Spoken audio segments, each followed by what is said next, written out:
Tanghali na, nakahilata ka pa rin habang ang nanay mo kanina pa pawis na pawis sa paglalaba ng damit mo. Kasi 12:00 na, ikaw nakakaumot pa.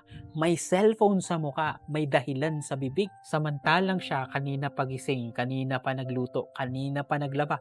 Kasama na doon ang damit mo. Yung short na suot mo sa gala, yung hoodie na puro pawis, yung medyas mong amoy paa. Hindi siya obligado. Ginagawa niya yan dahil mahal ka niya. Pero ang pagmamahal hindi excuse para maging pabigat.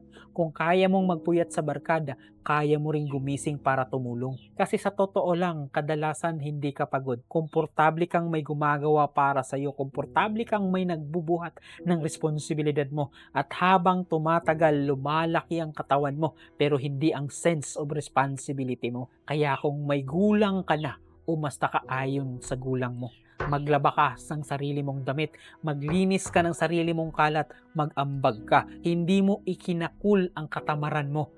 Nakakahiya ka. Kasi tandaan mo, mas masakit sa mata at masakit sa nanay mo ang anak na meron pero walang kusa. Kaya tanghali na, bumangon ka. Hindi ka prinsipe sa bahay na yan, anak ka. At ang anak na may respeto, hindi nagpapapawis ang nanay habang siya nagpapahinga.